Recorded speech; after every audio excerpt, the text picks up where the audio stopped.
बता दें, भिवानी की 18 साल की लेडी टीचर मनीषा 11 अगस्त को लापता हो गई थी। 13 अगस्त को मनीषा का शव टाणी लक्ष्मण गांव में बुरी हालत में बरामद हुआ था। पुलिस ने जहां इसे जहर खाने से मौत बताया तो वहीं परिजनों ने इसे हत्या बताया। तभी से इस मामले ने तूल पकड़ा हुआ है। यही वजह है कि मनीषा केस में 13 अगस्त के बाद से ही पूरे हरियाणा में बवाल मच गया था। सिर्फ भिवानी ही नहीं, पूरे हरियाणा में मनीषा के लिए लोगों ने आवाज उठाने शुरू कर दी थी। प्रदेश में जगह जगह प्रदर्शन होने लगे। रोहतक से लेकर सोनीपत तक मनीषा को न्याय दिलाने की मांग पर लोगों ने कैंडल मार्च तक निकाले।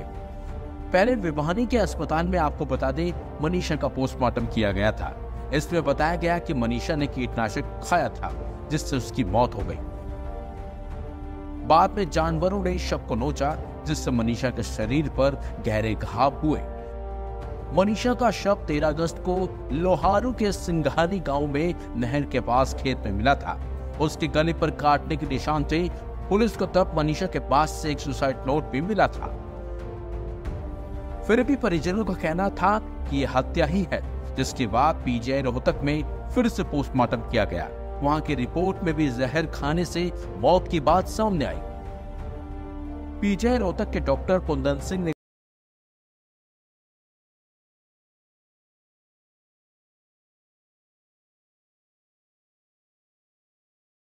उन्होंने कहा कि तेजधार हथियार से काटने से अलग तरह के निशान होते हैं।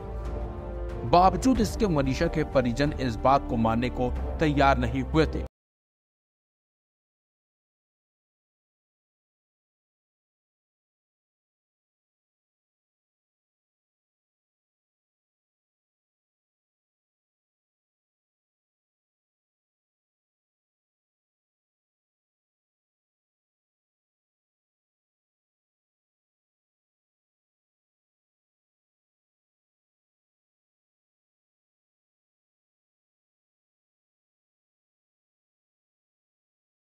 के परिजनों का यही कहना है कि यह हत्या है।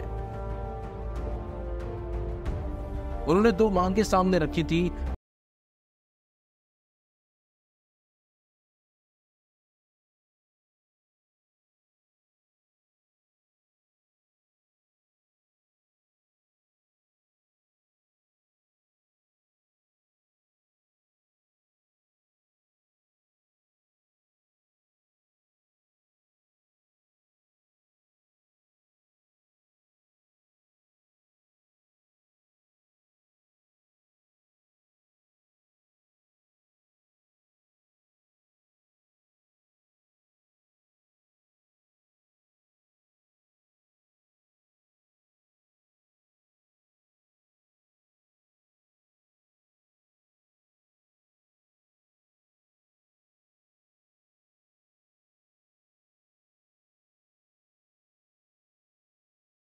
ये सरकार की अच्छी पहल है और अप्रिशिएट करता है ये पूरा एरिया।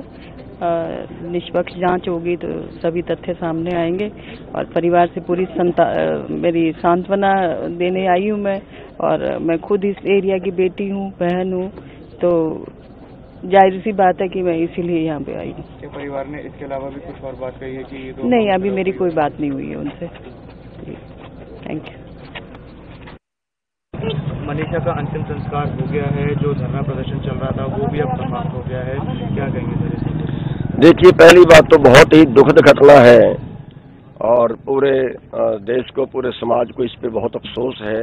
ये घटनाएं नहीं होनी चाहिए और सरकार से हम अनुरोध करेंगे कि इस पे सख्ताई बरते। बहुत घटनाएं बढ़ गई हैं, इस पे सख्ताई बरते। समाज को न्याय चाहिए, सरकार की रेपुटेशन का भी सवाल होता है। दूसरा, इसमें ये कहेंगे कि जो डिले हुआ है वो नहीं होना चाहिए था।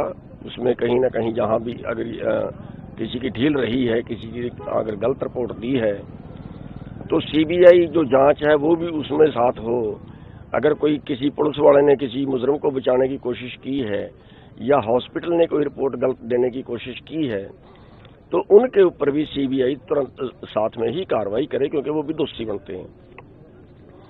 और तीसरा, हम इसमें ये कहना चाहेंगे कि हमें मालूम हुआ है कि बहुत से लोगों को पुलिस ने हिरासत में लिया है इस आंदोलन के दौरान, और जिनमें पत्रकार भी हैं, दूसरे लोग भी हैं, और बहुत से लोगों में मुकदमे दर्ज किए हैं, भिवानी में भी, उसके बाहर भी।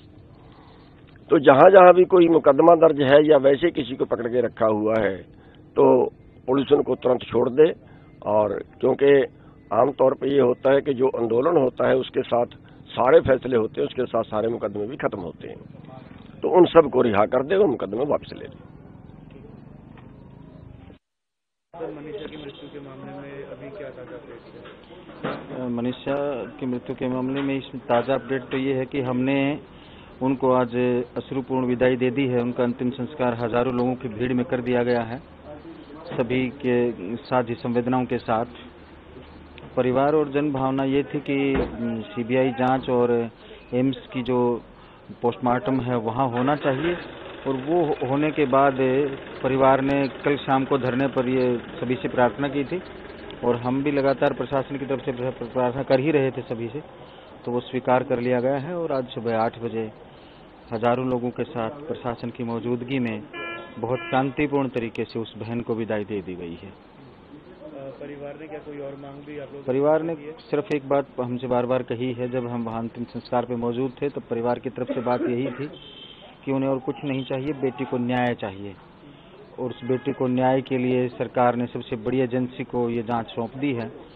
और हम उम्मीद करेंगे कि जो छोटी मोटी किसी तरह की कोई चूक हो गई होगी तो उस चूक को ठीक करने का काम सीबीआई करेगी, और जो भी तथ्य रहेंगे उनको सबके बीच में लाया जाएगा, और अगर कोई वास्तव में कोई गुनहगार मिलता है तो कानून के तहत उसे सख्त सजा दिलाने का काम सरकार और सीबीआई दोनों मिलकर के करेंगे। क्या धरना अभी भी चालू है? लोगों का कहना है जो पंचायत में इकट्ठा हुए थे। कल शाम को ही धरना समाप्त कर दिया गया था, क्योंकि लगातार ये चीजें जारी थी, शांतिपूर्ण धरना चल रहा था, और अंत में जब ये बात पहुंची सरकार प्रशासन की तरफ से या पुलिस की तरफ से या डॉक्टर्स की तरफ से जो ऑब्जर्वेशंस थे वो स्वीकार्य नहीं हो पाए थे परिवार को और लोगों को, यहाँ के क्षेत्र के लोगों को, तो ये मांग की गई थी कि एम्स में ही पोस्टमार्टम होना चाहिए और सीबीआई को ये जांच सौंपी जानी चाहिए। तो दोनों स्वीकार होने के बाद कल शाम को ये धरना बहुत शांतिपूर्ण तरीके से समाप्त हो गया था।